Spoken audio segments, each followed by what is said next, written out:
We're super excited today to have Chris Salva with us. He's a former professional bull rider. This guy's a real deal cowboy. He's been on ranches all over the place, loves motorcycles, has done stunt driving, and he's a driver with about a half decade of very unique driver experience. Now let's get trucking.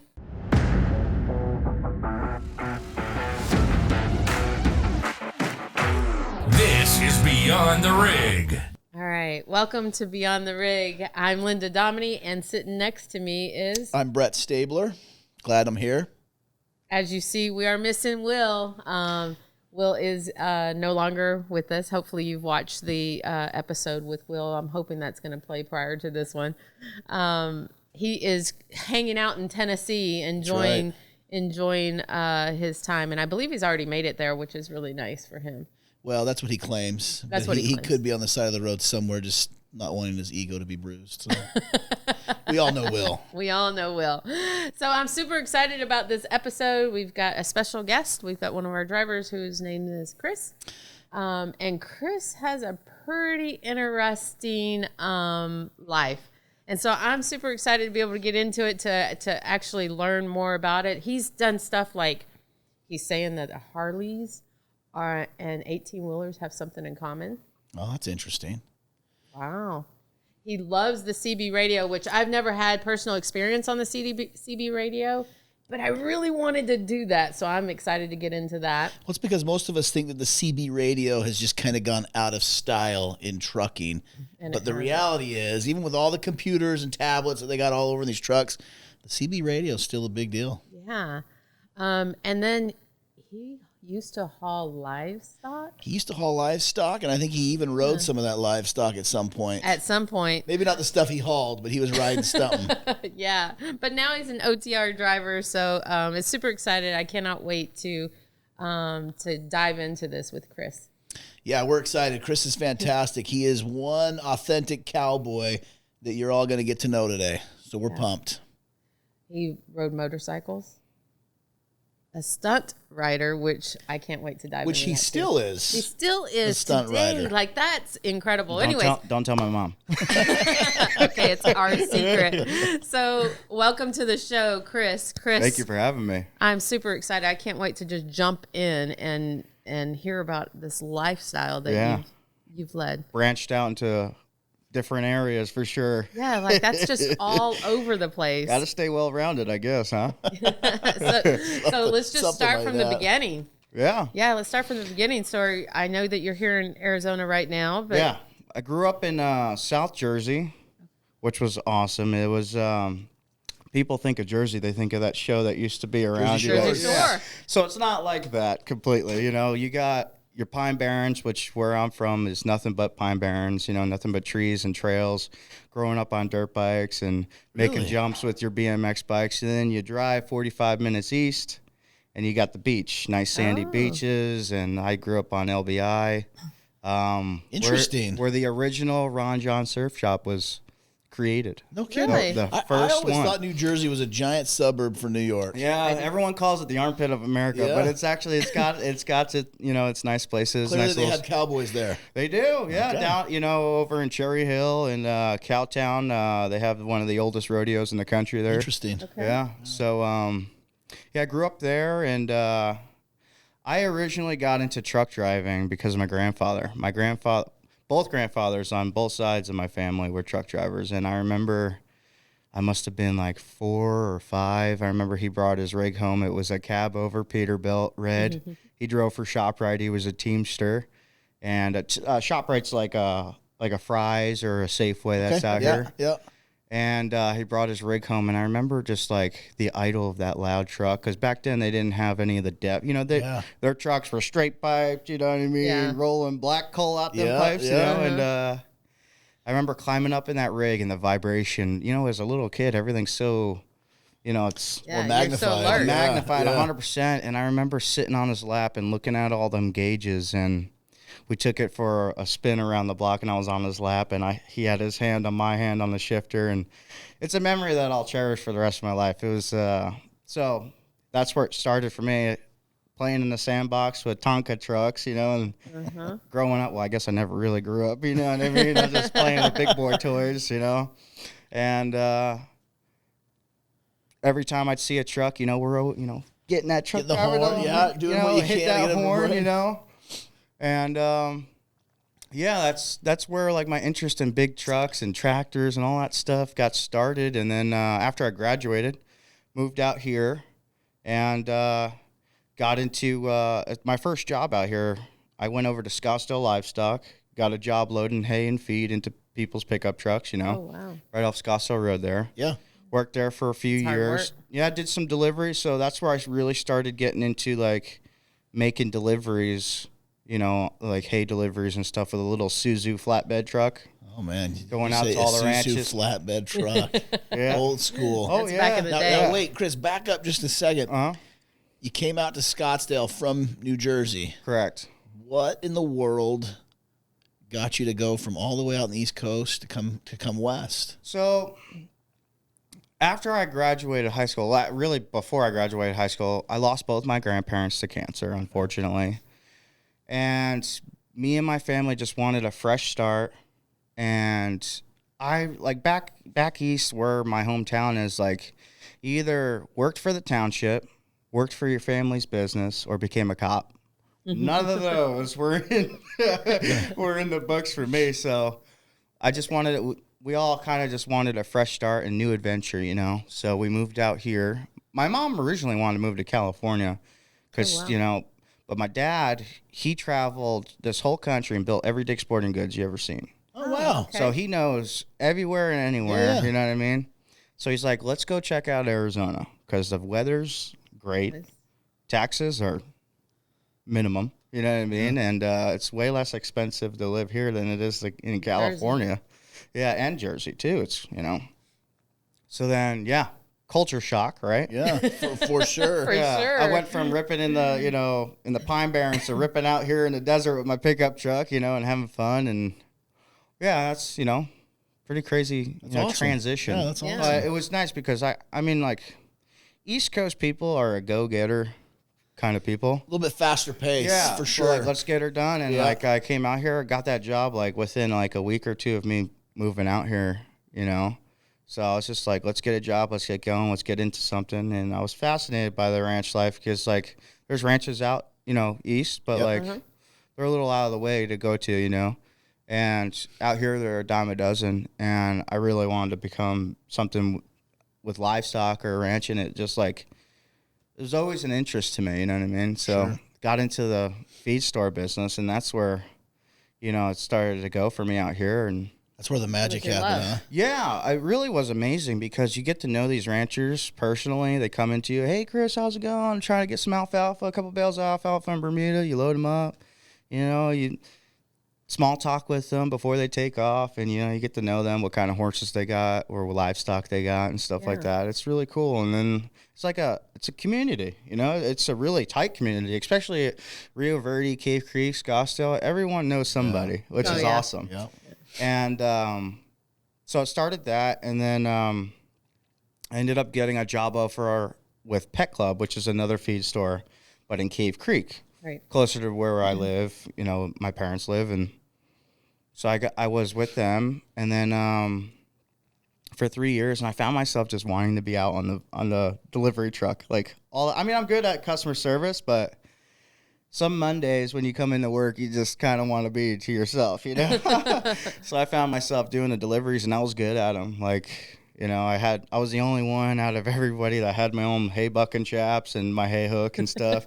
So I took it very serious, and I loved it. And my customers loved it because I stacked the hay. I always ask all my customers like how they wanted it stacked, and I went above and beyond and always cleaned up all the loose hay and swept it into a nice pile for them, where most delivery guys are just Dump it and go. Throw it on kick and let them that go. stuff off the back of the truck and see you later. But you're right. It's a big deal to them on how you stack it. Yeah, my son worked at a feed store, so I've heard this before, that they Yeah. actually really care how you stack. Some people like that them hay. all in one direction, Yep. so they could just cut the strings and feed the flakes off, or they like them interlocked, so they don't So topple fall. over. Yep. If it's an older folks, they like them locked in, because if that whole stack falls over, there's can't no lift way it. a 60-year-old woman or man is going to pick that up. I mean, some 60-year-old cowboys and cowgirls are Yeah, but pretty not awesome. most. They're Pretty tough, they're yeah. pretty tough people, but most of the time they're not going to want to pick it up. So Now you That's were heavy. actually a cowboy on a ranch, right? yeah. Did you get that by working at these feed stores and meeting them? Is that how you got your in? Yeah, and so your I job kind of there? glossed over that, so I skipped that part. Yeah, so before I got the job over at the Pet Club feed store, I left Scottsdale Livestock and went to ranching. And out in Rio Verde, there's a million ranches out there, and I ended up doing an apprenticeship with a farrier. Yeah, for 2 years, learned how to be a horseshoer, that's what a farrier is, and trimming horses' feet and putting shoes on, and it's a back-breaking job, man. Yeah. That's hard That's stuff. tough. Yeah, hard stuff. And then I started working for this breeder ranch that was breeding foxtrots and foxtrotters and Tennessee Walker horses, like gaited horses. Gaited horses are, you get them to a certain speed, they're not choppy. Yeah. You just glide. That's why they're called gaited, because the way that run. their gait is before they get into a gallop is just smooth. Your shoulders are moving smooth across. Interesting. Yeah, Nice. you don't have to post. You don't have to do that post and stuff. On a quarter horse, you're bouncing around, so you got to post. You know what I mean? Yeah. And be in rhythm with it. But yeah, so I was at that breeding ranch for about a year before I wanted to get back into the feed business, and then got with Pet Club. So yeah, Yeah. I did Okay. a bit of ranching out there. Ranching's cool. It's hard. See, Very hard work. I only do Yeah. things Labor like a intensive. week or 2 weeks at a time, right? So like I went out on the truck for a week and I just test things out, but I never really jump into it. Yeah. I have a good friend that owns a ranch outside of Williams, and I spent a couple weeks up there and with him over a summer and just doing some ranching, fixing fence line, guiding some cattle and moving it and to different part of the ranch to graze, and it was the coolest thing ever. It was Yeah. incredibly hard work. You're sleeping out under the stars, Yeah. waking up early. It can be very draining. Sometimes it's a physical thing, whether Yeah. it's the fence lines or trying to actually move the cattle, but it's cool stuff. It's cool for a week. There you go. I was just gonna say I only try things for about a week at a time. That's it. But that's why Day in and day out Yep. for a year or however, after a year, it's, Backbreaking. oh man, it's Cowboy like, life's the real deal. yeah, you got done when the sun just went down. You just got done feeding, and then as soon as you know it, before the sun's coming up, your alarm's going off. Feels like you slept for 5 Yep. minutes, and you're getting out there bucking 10 bales onto the tractor, to go feed the line, and it's just like, man. When do I never get a ending. day? Yeah. It's never ending. Yeah. You don't get a day off when you got livestock, because who's They gonna gotta eat. unless you're paying ranch hands, to do it, which I was the ranch hand. I don't own the ranch. I wish I owned the ranch. I'd be making money. But, as a ranch hand, you're the ones that horses can't feed themselves. You know what I mean? Yeah. And you got to clean them stalls. If you don't clean them stalls out, their feet get all jacked up from standing in their, manure and stuff. So it's just non-stop work. It's like kids. Yeah. It's like kids. Where I live, there's a bunch of horse property. I don't have horses, but a few of the neighbors do. Mm-hmm. and when I leave in the morning, they're out there Mm-hmm. already starting their day, trying to make sure these horses are fed. And then when we come back from dinner at night, they're still out there. Yeah. And I'm like, man, like they are constant, and they only Yeah. have just a couple of horses. Yeah. Some of them have a few cows, but I can't even imagine. Imagine 45 entire head, ranch. 45 head of horses. Yeah. Yeah, no, ranches and farming, that's the real deal right there. Yeah. That's physical labor. I at its do best. miss having my cup of coffee, like when I had my own horses. Having my cup of coffee, letting the dogs out in the morning, and then throwing their flakes of hay, and just like, I remember walking out like at the porch, and like, horses know just like kids when it's time to eat. Yeah. They start neighing, Yeah, and yeah. They making know. noise. They know you're out and about. Let's feed me. Yeah. So that was nice hearing the horses neigh and stuff. So That's yeah, cool. That's that really was a cool. nice way to wake up. But Well, listen, Well, and you besides feel that- needed. Well, very, very.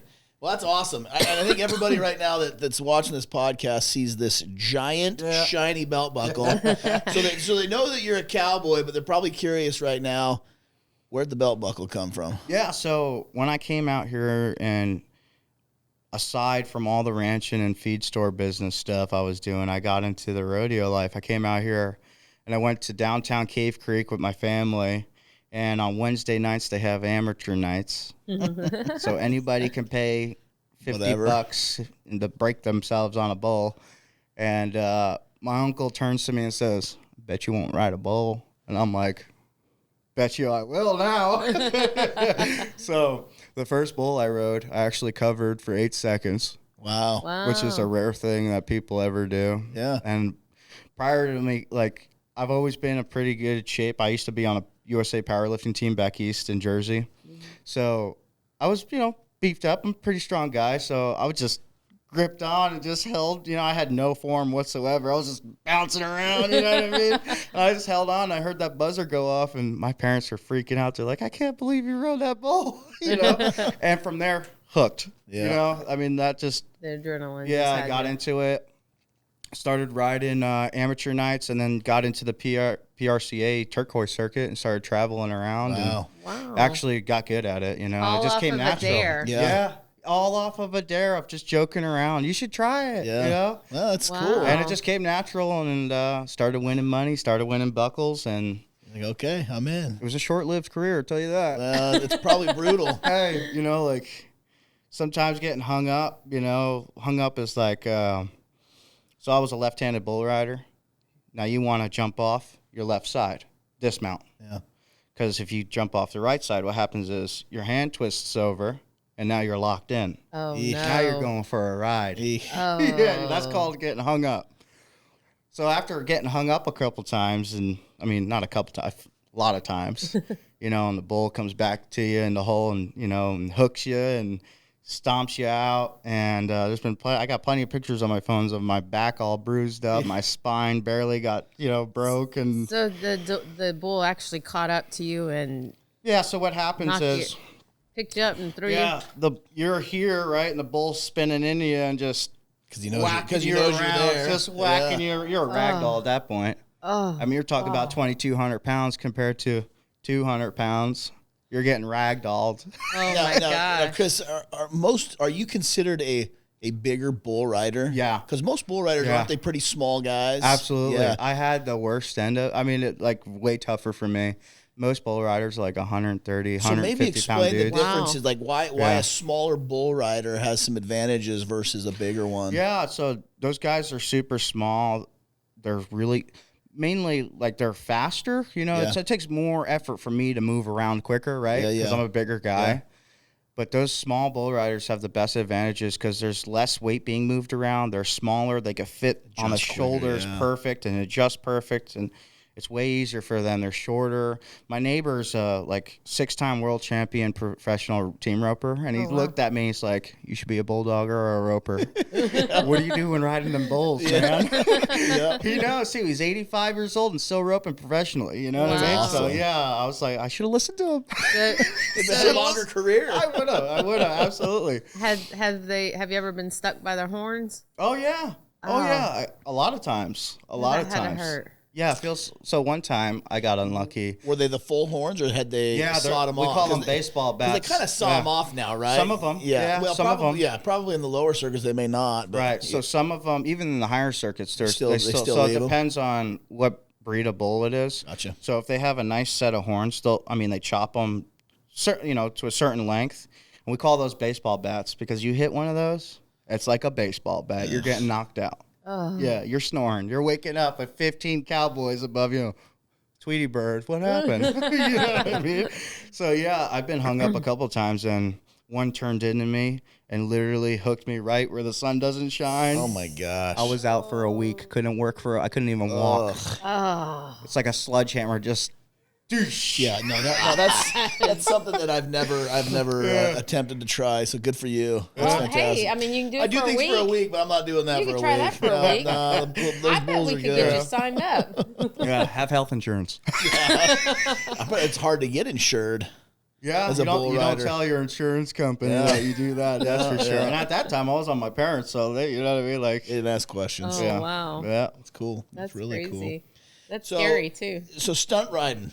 Yeah. So we've literally gone from feed stores to ranching, back to feed store to bull riding. yeah. Stunt rider. Talk to us about this stunt riding stuff, because I think you're currently still actively doing that, right? Yeah, I still mess around and break myself doing that. But yeah, so I got a motorcycle in 2017, my first Harley. It was awesome. I've always wanted a bike since I was a kid. My dad rides, so yeah, I've always wanted to ride. I got into it, and then Yeah, out west is a real popular thing to set up your bike with T-bars, which is like, Yep. yeah, so they're not the ape hangers. T-bars are like set up like a dirt bike, you know? Yeah. I grew up riding dirt bikes, so another thing that just came natural is popping wheelies with a motorcycle. Yeah. So I started doing that and then hanging around a crew that does stunts and stuff, and yeah, Fascinating. it's really fun. It's So do you get- expensive. So they just call you up and say, "Hey, we need a." Yeah, we're doing a stunt show over here or whatever, you know, like Bike Week, Cave Creek Bike Week. They have a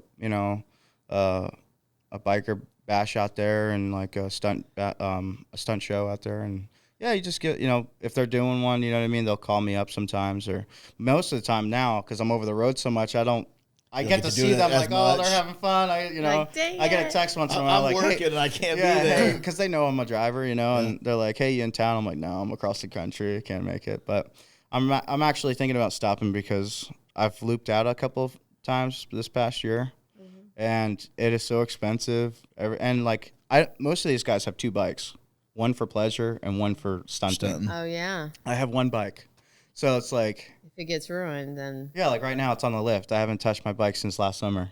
It's upsetting. Yeah. So, yeah, I'm thinking I'm gonna stop. One, because I'm getting hurt, and Gotcha. this body is not a 27-year-old's body. Inside, it is much older and broken. They age, and they age quickly, Quick. don't they? Yes. You open your eyes one morning, you're like, wow, that hurts. Yeah. What is happening? Yeah, every day. This leg has got a rod in my femur and a rod in my tibia. My fibia is a free-floating bone. Half Oh my my calf is God. gone. Well, Chris, you're kind of an adrenaline junkie, and Good adrenaline gosh. junkies do things that get hurt. Yeah, it's So we hinted to Harley and trucking being the same. Or similar. Yeah, Similar. so I mean, like riding your bike down the road, you'll see guys doing a little wave, you know what I mean? And it's just a camaraderie thing, like saying, "What's up, man?" You know. And I noticed with night, especially, like, I mean, I wave to other drivers too, but you see a night truck coming down the road opposite way, you're going northbound, they're coming southbound, vice versa, whatever. I'm always seeing everybody. We always wave to each other, which is always nice, just saying what's up. And if they're on the CB, I'll grab the CB, like, hey, what's up there, brother? You know? And it's awesome because, you know, we're out here for weeks at a time, sometimes months at a time. Yeah. And it's just nice to say what's up because we don't get a lot. I mean, we get some, you know, interaction, you know, but it's nice to socialize with somebody that's, you know, the same, you know. Yeah, profession, sure. Right, yeah. exactly. Yeah. So how long have you been driving? As soon as I turned 21, which was in 2016, yeah. Okay. Yeah, I got my CDL and I went to AIT, which is I don't think it's around anymore, but it was owned by Warner. I think it was owned by Warner. Okay. They use Warner trucks. And I did the fast track program, which was a 4-week program, 2 weeks in the classroom, 2 weeks on the range. You test out, you got your CDL. Okay. I was the only one out of 5 people to pass. Really? That quickly? Yeah, because, I mean, like, doing the ranch work and stuff like that, you're always hauling hay and hauling horses and stuff.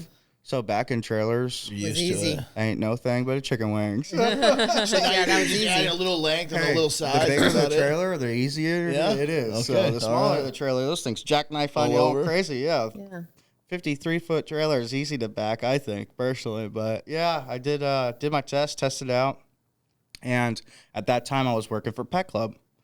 So before me getting my CDL, our general manager was in my store up in Cave Creek. And he was like, you ever think of becoming a driver? And I was just like, absolutely. Will you hire me if I get my CDL? Because out of school, it's really hard to get Yeah. a local gig. Sure. Brand new guy. Yeah. Nobody local wants to hire you. You know what I mean? Right.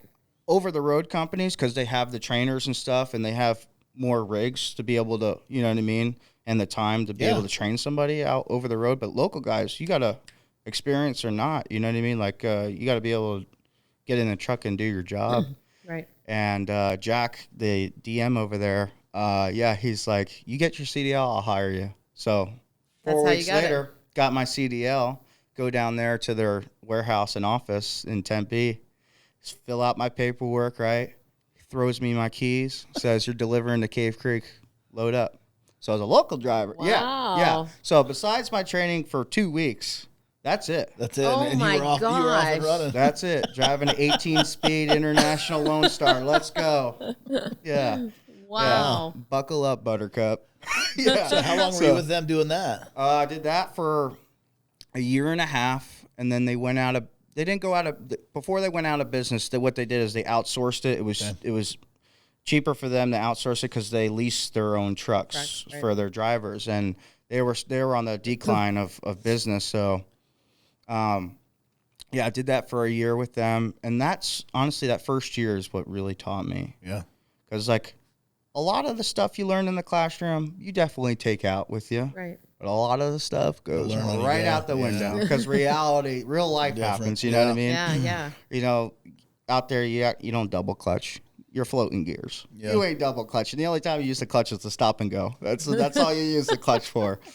And, so then I got a job with this place called Lake and Milling Company because I used to go pick up hay pellets for them. And so as soon as he is networked. I mean, that's what I'm learning is he's networking all over. I always make sure I never burn a bridge because you never know who's the next person's going to be your boss or your friend. That's a true statement. Yep. Yeah. That's good. And so I called him up and I was just like, "Hey, Quincy, you remember me? I'm Chris over at Pet Club, the driver." He's like, "Hey, man, what's up?" I'm like, "Hey, so Pet Club just went out of business. Can I have a job? You guys hiring drivers?" He's like, "Come on down." Because I was the only one that would go pick up the loads over there, and nobody else wanted to do it, out of the other 4 drivers. So I was like, I'll go, and that's what I did. And he gave me a job on the spot, driving a nice, 379 Peterbilt around town and hauling hay and feed, and then worked for them for 2 years. Then they got bought out by Sakati, which is owned by Pinal Feeds, which is a big deal out there in Maricopa. So then I got into hauling more hay and some bulls back and forth, and that was a fun time. Wow, you went from riding the bulls to hauling the bulls. Different kind of bulls, though. They're steers, they're bred just, for slaughter. They're not, like lives, like bucking bulls are a different breed. They're half Brahmas. They're very big. They're sauced up on some grain and stuff, where like compared to the, slaughter bulls are, their minimum feed, you know what I mean? Like they don't get exercise, like, the bucking bulls are like athletes compared to the slaughter bulls. So we always make a joke, when the smell of money when you get to work because it smells nothing but cow pies. That's the smell of money right there. So that was fun. It's agriculture is a very fun and important like part of this industry. Sure. Right. It was really fun. Now most drivers you see go from OTR and they try to get into the local gigs. You see more of that than you see local gigs going to OTR. I was totally But you opposite. were all local, and now all of a sudden you're thrust into OTR. What was that? I mean, what came into that transition? What was your mind? Crazy thing is when I was a local guy, right? Local guys are always doing crazy like where you're delivering are very tight areas. So like when I used to deliver to these ranches, you're backing up behind, around a Saguaro, around a Palo Verde, getting to the barn where their silo is to fill them up with grain and, and feed and stuff. So my skills are very well polished with backing, right? And like I never really had respect for over the road guys because I was like, oh, they just drive straight. They don't even, they back into a dock once in a while. And then I became an over-the-road driver. I have absolutely the most respect for any driver now. Because you know what? As a local driver, especially in Arizona, you don't hit snow. Well, if you go up to Flagstaff, you'll hit snow. On but occasion, yeah. I was, in the valley most of the time, so it's nothing but sunshine, Being an over-the-road driver is tough. You got weather. You got different states, different laws. Places you have never been. Yeah. Right. Like I was used to you're these. Not familiar with. I was used to these ranches. I didn't need a GPS. Right. Yeah. I didn't need to worry about low bridges or roads that a certain weight can go down. Right. It was easy being a local driver. It was easier to become easy. You know what I mean? Where over the road, you get used to your routes. Doesn't matter how much years of experience. Over the road, one day can be your worst day. Because you're going to somewhere you've never delivered before. Right. You take one wrong turn, and you're SOL. Yeah. So It's true. How It's long true. have you been doing over the road now? so now a year. Yeah, I started. My first load was January 3rd to Redding, California. Oh, wow. Yeah, and it's been the best thing that I've ever done. Yeah? Yeah, like I'm so thankful that night picked me up. It like really changed my life. So when Like- you went from the livestock, and then when you went to OTR, are we your first OTR? Or Yeah. Yeah? This is the first OTR company, and so before I got hired one night, I had about a year and a half of I took a break from truck driving. Okay. Everybody hits adversity in their life, Sure. you know Yep. what I mean? And dealing with a little bit of depression, anxiety, and had to get myself right before I could get back to work. And Right. you know, worked on myself, you know, and got right. And the first company I sent a application to was Knight, and Valine Wallace. Shout out to Valine, our recruiter here. One of our recruiters. She went through hoops and bounds for me with the safety team because I have quite a bit of an MVR record with Gotcha. riding fast on a Harley and Sure. Yeah. and all that stuff. So got me hired on, and from there my life truly changed. I went with they sent me with Josh Howley. He's a trainer here and a good friend of mine now, still to this day. Like I said, I thought I knew everything about trucking. He showed me a couple things that I still use to this day that really helped me out. I mean, good. Josh really, I still call him up. I got like That's cool. questions about stuff, about paperwork or whatever. That's awesome. I call him up. I mean, either just to talk to him over the phone, you know, because we're just driving, we have nobody else to talk to, or I need help with something. He's my first call right there, and That's awesome. a good buddy of mine. And yeah, he taught me a lot of stuff that I would have never known. Yeah. How long were you in the truck with a trainer? Only 10 days because I was modified. Like I said, I 'Cause you had had like, experience. yeah, Yeah. 5 or 6 years of experience prior to coming with Knight. So yeah, it's So the question is, when they said, "Hey, we're going to bring you in as modified and have you go out with a trainer," were you like, yeah, "What? absolutely. I got 5 years of experience." Absolutely. I was, and prior to me even getting hired, Valiant was like, yep, our whole fleet is automatic trucks. I'm like, really? I was thinking about it, and I was just like, oh, man, I'm not an automatic driver. Like, I drive. That's what they all say until they drive it, and then they're like, Yeah. this thing's life changing. When you're stuck in downtown traffic and you don't have to do Yeah, this yeah. constantly, you Yeah. know what I mean? Yeah, I was very surprised, and but you know, I was just like, this is what's gonna get me the job. I'll do it. You know what I mean? Yeah. I'll show them. So I get in the truck with Josh. We're in the yard over here in Phoenix, and he's like, all right, I just want to see your backing skills. I swing on over and back that thing in full throttle, right? No problem. He's like, we're going to have fun. We did a lot of miles together, me and him, because he didn't have to worry with Yeah. me, you know? He just taught me some things, like with the scale houses and stuff with the pre-pass. I've Yeah. never had one of those, you Yeah, know? yeah. Being a local guy, most companies don't have those. You just Right. pull in and scale, you know? Right. I've never had to deal with the green light or red light beeping at you. Yeah. And he taught me that, and he taught me a lot of things that, like, That's like I cool. said, I didn't awesome. know, and like more tools for the the tool belt, Yeah. which is awesome. So yeah, Sure. So have you thought about paying that forward and training one day yourself?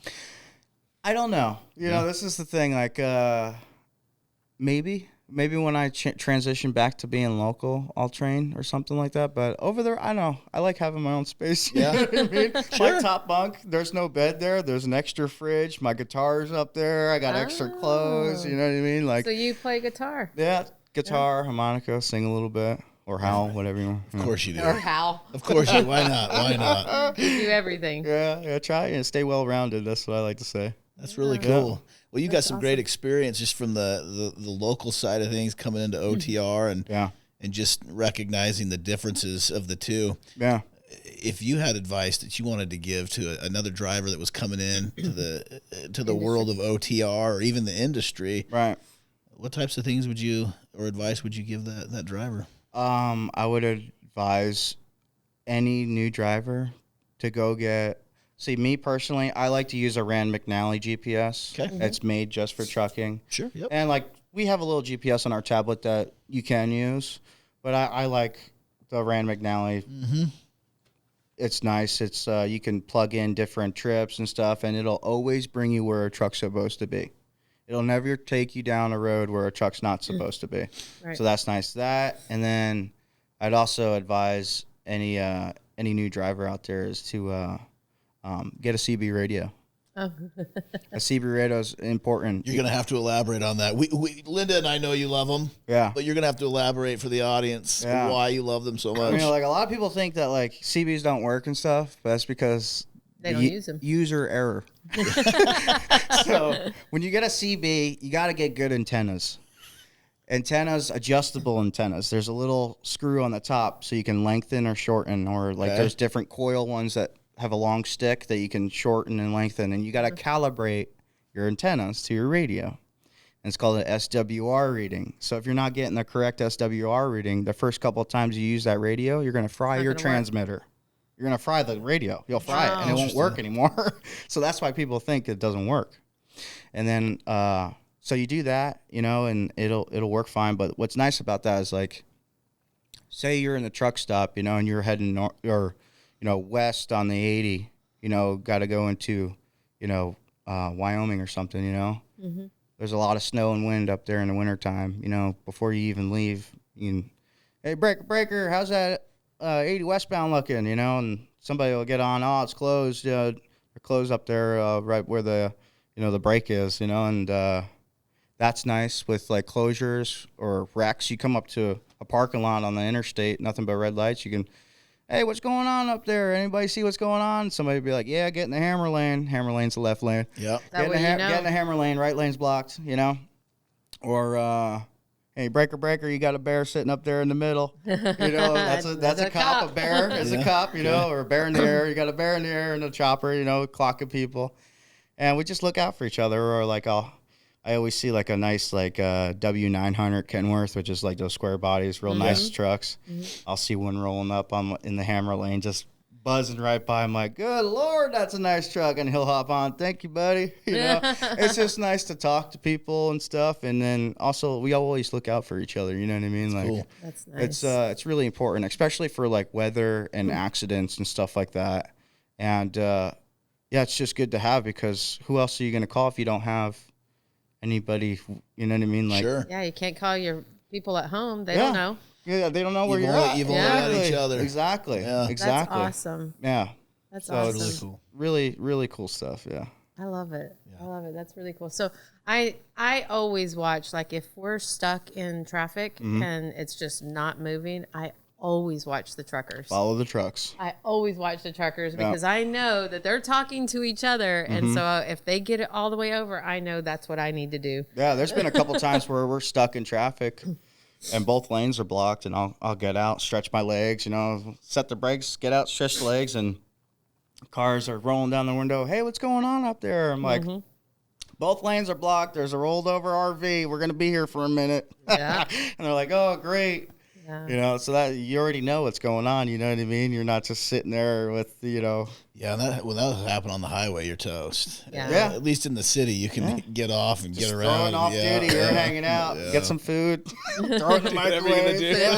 Yeah, I've been there before where I was throwing food. So do you cook on the truck? Yeah, absolutely. And I think it's really important for people to cook in the truck, because us truck drivers, all we have is Arby's, McDonald's, Subway, you know, then, like, fried chicken. Hey, you eat a double cheeseburger every day of your life, you're going to look like a double cheeseburger. Yeah, it's just bound to happen. Yeah. I got up to a size 38 waist and 240 pounds. Wow. Biggest I've ever been in my life. Wow. And what'd you do to lose it? So I cut out carbs and sugar, which is bread mostly. Yep. And I started going I do my grocery shopping at Walmart, or wherever you want to go, but I go get those prepackaged little salads. Yep. Mm-hmm. And so I buy like 6 of those for the week, and then I get like I do like a keto thing where it's just meat, no you know, meat and like veggies and stuff like that, no sugar. Right. And it was amazing just by changing my diet, eating salads and chicken and just doing that stuff. And I don't cook elaborately, you know what I mean? Like, I use paper plates so I can throw them out, because what you cook with, you got to clean. Mm-hmm. Where's the sink? Yeah.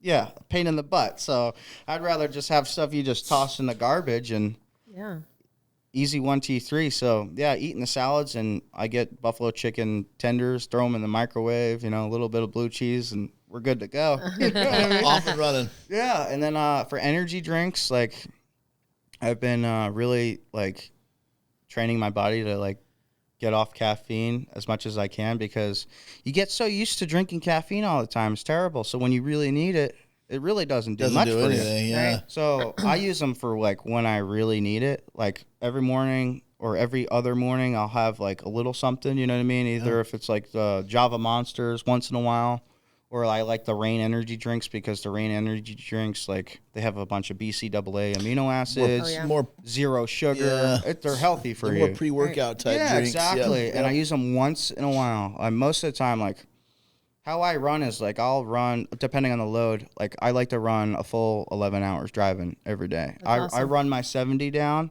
and I like to do a 34. Most guys like to run recaps, but I like to have a day and a half to myself. Yeah. Clean the truck, do whatever I got to do. So I train myself, like drive as far as you can, because if you got a 700-mile trip, let's get the most out of this. And you got to be there in 3 days. Let's get the most miles done in the first 2 days, hang out for the third day, and, deliver. It's cool. Yeah. Like that's the way I'd rather do it. But, Great. yeah. So and plus like driving's just I enjoy just driving for a long time periods of time. That's cool. My girlfriend hates driving, even just commuting, around downtown. Have you taken her on the truck? Yeah, she was down there. She always checks out the truck, but I haven't taken her out yet. So March for her spring break, she's finishing her last semester up in school. She's becoming a school teacher. So when she has her spring break in March, I'm I'm gonna take her on the truck for a That'd be week. awesome. Yeah. We better make sure they get her back in time. She got school starting. Yeah, in a well, week. she's got 2 weeks Oh, off. good, so good. I'm only gonna take her out for a week and get her back, sure because she's I don't back. want to be Yeah, the reason Yeah, for she's sure. back. Yeah. That'll be really nice, though. It'd be nice for her to experience it. Yeah, plus she loves to travel and stuff. Her best friend lives in New York, and it's crazy. My best friend lives in South Jersey, so we're always traveling to the East Coast, and she wants to see other states besides the East Coast. So I want to take her to the Midwest. Yeah. One of her favorite states is Kansas because of the sunflowers. She's loves sunflowers. That's cool. Loves sunflowers. So Maybe yeah, you can drive through take her there. out there. Yeah, absolutely. You drive through there and then go up to the PNW. Exactly. Just to see all kinds of new stuff. Yeah. That'll be nice for her. Yeah. I think what's amazing is that I finally found somebody that's not codependent, which is awesome. She's a very independent woman, and I don't need to be around all the time to make her happy. You know what I mean? As long as I talk to her on the phone here and there, which is really nice. But That's Great. yeah, that's Well, and if she's willing to get on the truck, that means she supports you. So yeah. that's a Her good uncle drove trucks, so she She probably ended up Understands it. really enjoying it too. Yeah. I mean, that's Yeah. when you're not maybe when you're not doing it day in and day out. right. Yeah. She enjoy the week of Totally traveling different. around and Yeah, seeing she the thinks country. it's pretty cool that like I have 2 fridges, a bed, a microwave. It's like a little RV. She's just Yeah. like, this thing's awesome. And like Yeah. I customized the inside of my cab. Like I got those, the sticky lights, the LEDs Oh, with, yeah. with the remotes. You could change the colors. Yeah. I strung the whole thing up around, and They have a little mood yeah. lighting. Oh yeah, like so in cab they come with red little floor light. Yep. So I just set them red because one, the outside our color is Is red. red. So it's really cool, and you get to see stuff. That's but awesome. So I know you said salads and stuff. Do you ever cook in a crock pot? No, No. like I said, because I don't want to clean Keeps nothing. it simple. But hang on. They have She's gonna these. talk about the bags. With the bag. They have these I know. bags. She's talking about the bags. you don't my have wife to says clean those bags it. are like life Question changing. for you: You don't have to clean it. You throw the bag away. where are you gonna get the water? You're gonna waste all your water bottles just to boil and throw out. That's. I mean, it thing to depends think on what about. you're cooking. Sometimes you need water. Sometimes Hey, you don't. Yeah. The guy's got a system and it's working. Yeah, It's is. easy. I like to say. I would be the same way. Very simplistic. Yes. I don't need to overcomplicate Yes. it. I don't care about gourmet. Just put the Exactly. fuel in my body and let's go. Exactly. Especially because I'm dieting. I don't need much now. I'm very small meals now, and I've lost 10 pounds. So for you're you. still Good doing for you. keto? Yeah. Yeah. Yeah. It's not easy, but you know what? I started with just walking every day after I'm done driving. I walk good. 4 miles. I'll walk like 2.2 miles one way. I'll look at the GPS on my phone. I'm like, cool, 2.2 miles. We'll walk back. That's 4.4. Yeah.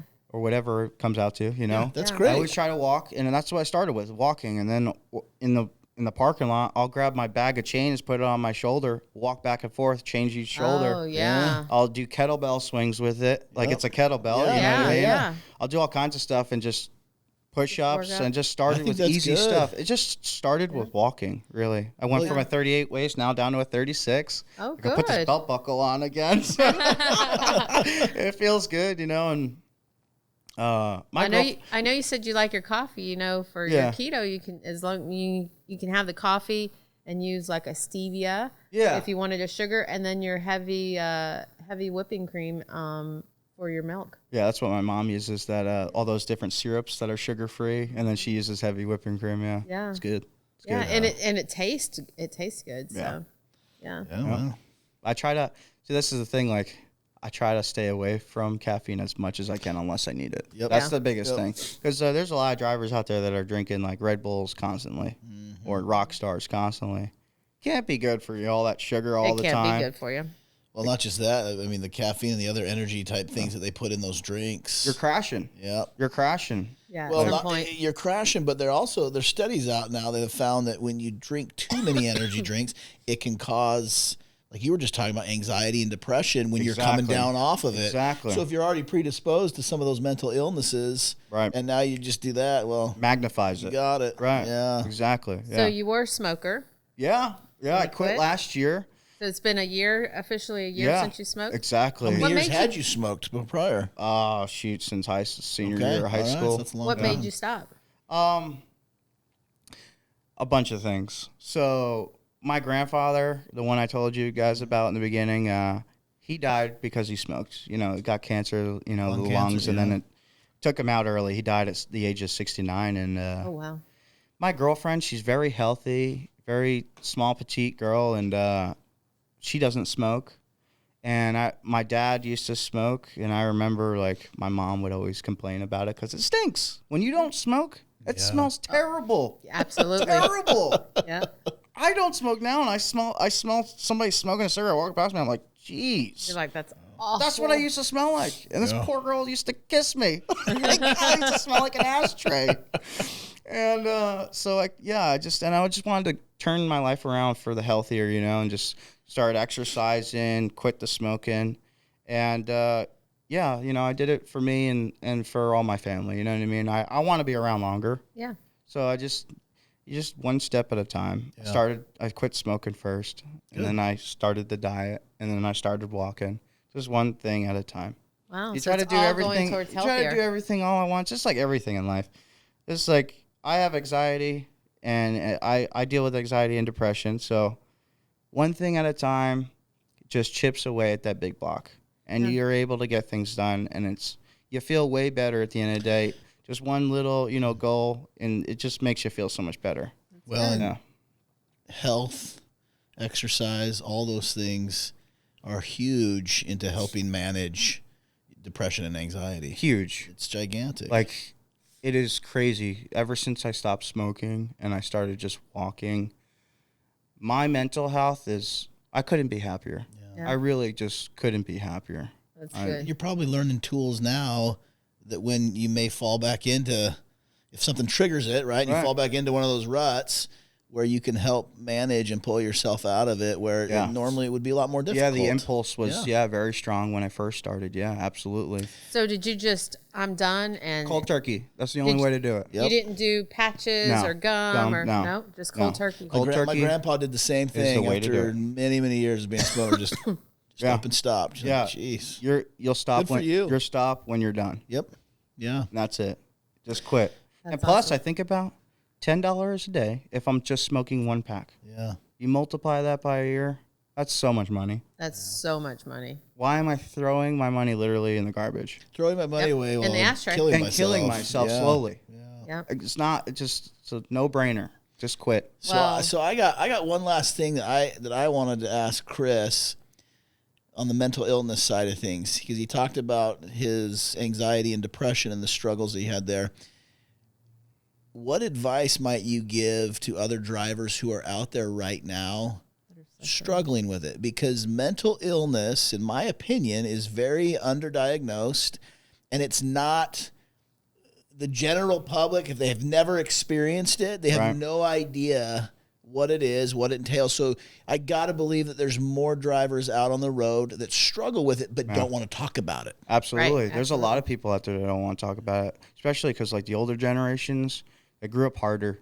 Yep. They're like, oh, you're sad? Buck up. Suck it up, Yep. buttercup, you Yep. know? Yeah. And it's important.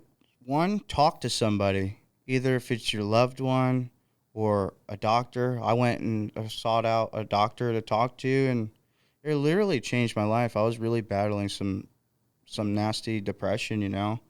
And once I started talking about it and learning how to deal with how to get myself out of a mental spiral, you know, and think positive, but not neglect those feelings, address them, talk about them. That way it gets out. You're not bottling up and putting a cork in it every time. Right. Because Recognizing that it's there. stuff is fizzing up and waiting to pop. Yeah. My main thing is talk to somebody. Also, going for walks truly helps. Oh, it just Put on some music, motivational stuff. I don't care. I've been there. I've been crying walking down the street. I don't care. I'm getting it out because, you know, it's just me on the road. I don't need that pent up, you know, negative energy. And it's important to just talk to somebody. I truly advise people just talk about it and address it, because hiding from it is not, it's always going to be there. Yeah. Yeah. Hey, you awesome. heard it here first from Big Chris, a man that's ridden bulls. He's been a rancher, a cowboy, and he's not afraid to just say, hey, I've struggled with it, and I'm going to figure it out, and then I'm going to keep moving on, and let's not be afraid to talk about it. I appreciate it. I Yeah. think that's fantastic advice. Professional at all, master of none. Oh, that's I funny. don't know about that, but I think that's I awesome. mean, hey, you're walking around with a belt buckle. Yeah, I certainly don't have one. I don't so. have one of those, nor would I ever. Yeah, well, Hey, she is. since Will's not here, I got a dad joke for you guys. Okay. All right, what do you call a cowboy during the holidays? what's that? A jolly rancher. Oh man. That's for you, Will. Will, he just called you a jolly rancher. Miss you, Will. I mean, Will's a he good is guy. going, well, he would be a jolly, because he's going to be in a trailer. A jolly noodler? Jolly noodler. Yeah, well. Noodling's no he's- joke. Yeah. Well, Although he's he's scared. petrified of it. He's scared of it. We've tried to talk Will into it, but he's petrified. I wouldn't of do it without a Kevlar glove, man. I wouldn't This do it, thing- period. Those catfish are gnarly. You wouldn't catch me in that river. Yeah, There's too many crazies in there like that. So many things are there to eat me. I'm good. yeah. Pair of waders, she'll be all right. Yeah. A pair of waders. Who knows what you're going to wait The on gator comes out and gets me. Yeah. Right? Yeah. Oh man. No noodling for this guy. Maybe Linda No. wants to try. I'm not noodling. Maybe you should go out and do an episode with Will Where is he noodling. noodling? Yeah, I would recommend it. I would do it. Not me. I think it would You be would fun. noodle? Yeah, This guy would absolutely. do it. Of Look at course this, he all the stuff would. this Why guy's wouldn't done. he? Hey, we need to have Chris and Will, and we'll go to noodling. And then you know what? Will do it because he's not going to let Chris do it and him not. Yeah, we'll push each other to do it. That would be awesome. You hear that, Will? We're coming for you. I'm not. Yes, you are. It's good that you're gone, Will. We miss you, but it's good that you're gone. Well, I just want to say thank you, Chris. I Yeah. truly enjoyed our time spent. And man, Yeah. you really have had quite the colorful past. I feel like my life is extremely boring. It is. So I've never before done we any of wrap that. it up, can I say a couple thank yous Absolutely. to some important people? Throw it out Sure. there. So, like I said, Josh Howley, Mm-hmm. amazing help for me in my career, still to this day. Good friend of mine. Madeline, the terminal manager. Bianca, my DDM. Yeah. Austin, my dispatcher that makes me a lot of money. I love you guys. Thank you so much. And let's keep on keeping on. Awesome. Keep it on. That's Appreciate it, awesome. Chris. Well, you heard it from Chris, guys. So thank you for watching and listening. Where can they find us, Linda? On social media at Beyond the Rig podcast. There you go. On anything social media related, Beyond the Rig podcast. Yep. For Linda, I'm Brett. Thank you, Chris, and keep on trucking. We enjoyed bringing this show to you, and we hope you had fun along the way too. We're going 10-10 for now, but you can catch us on the side on YouTube, Facebook, Instagram, and Twitter at Beyond the Rig and Drive Night. Until next time, be safe out there and keep trucking.